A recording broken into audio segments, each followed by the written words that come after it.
Okay, after a pretty solid SummerSlam, we get to begin Raw with Lesnar and Heyman talking about, well, predominantly Heyman talking because they learned to keep the microphone away from Lesnar as much as possible.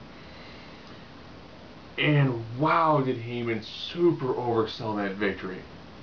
You know, Triple H gave up on his family, his career, the WWE, his fans, the company, everything.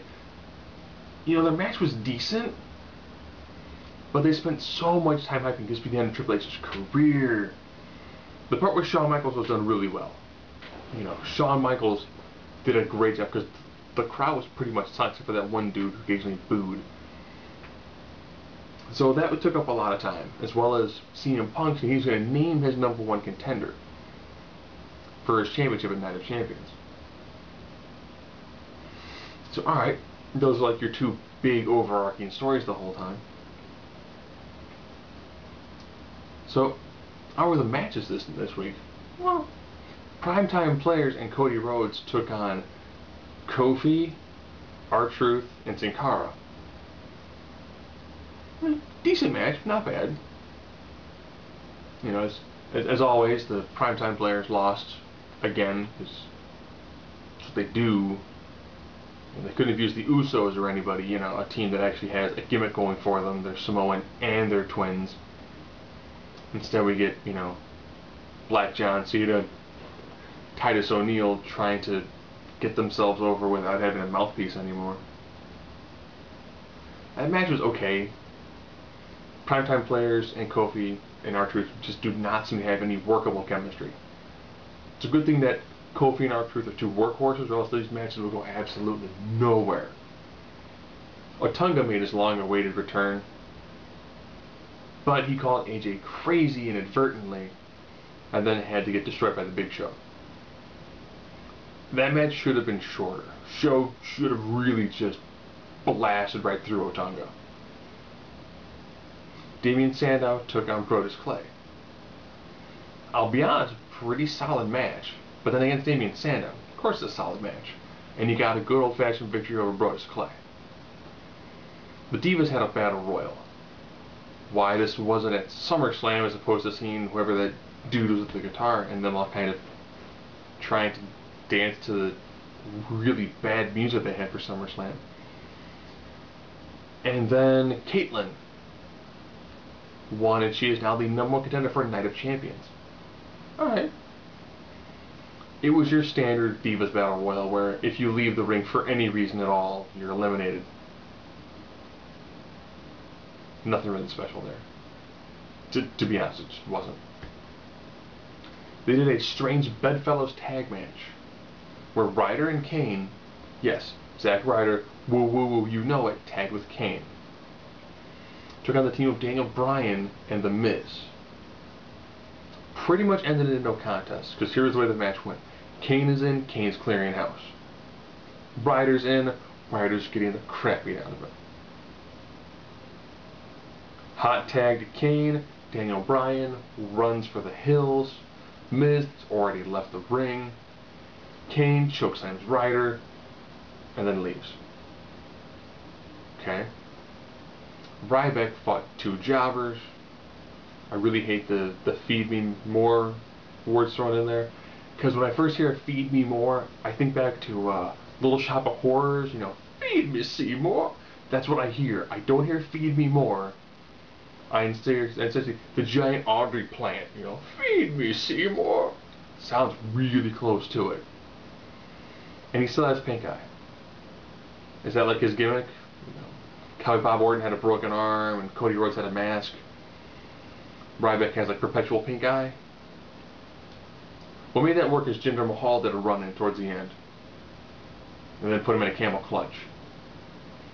Alright, yeah, not bad. I still think that Ryback needs to learn how to do the triple powerbomb better, because the first time he did it, I thought he almost killed the guy, and then he's like, oh wait a minute. Grab my hands, powerbomb. Grab my hand, powerbomb. Yay. Ryback hurt people good.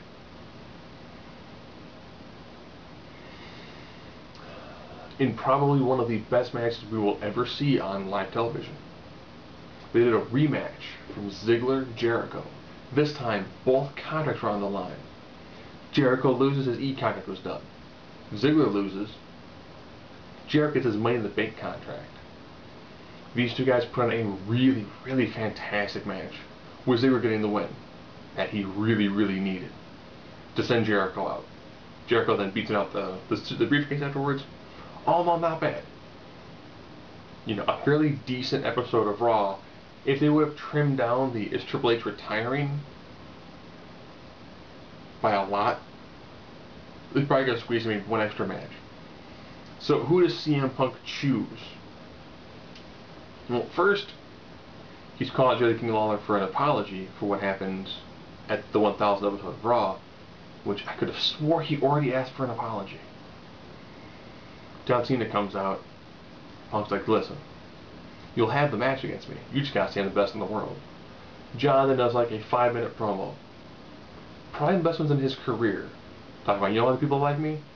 They like me because even though through the ups and the downs, the wins and the losses, it's all about respect. I can't say that because if I don't wake up every day thinking that I'm the best in the world at what I do, I've lost their respect. Not bad. You know, it took a lot of the thunder out of CM Punk, and then he asked Lawler for an apology, and then Lawler apologized, said, "Tell me the best in the world," said no, then he beat him up. I don't know, I'm kind of indifferent to that.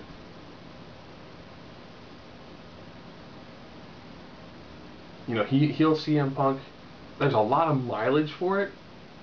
Oh, I forgot too, that one loser, what's his name? The Mexican guy. The cheap JBL wannabe.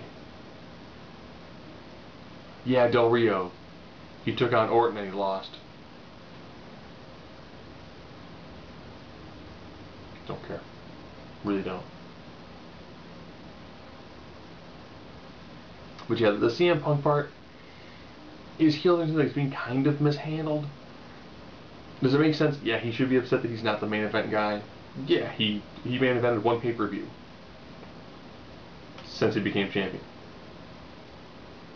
TLC in December of last year. Then just going to be like, oh, you've held it up for 274 days, I held it like 380 days. Yeah, I remember that time. That time really sucked because all of a sudden nobody beat him. And they had to build everyone being this super unstoppable monster, only to have John Cena beat them clean. Umaga or Umanga, the Great Khali, Bobby Lashley, all these people were built up over like a 1-month period to be the contender to beat John Cena, and then they lost clean. Horrible time. All it was Cena beating everybody. So, SummerSlam, not that bad. Coming off the heels of it, this was a decent Raw. Like I said, they have toned down more of the Triple H retire moments, and then have Jericho lose his contract in the same night. Probably would have been a lot better.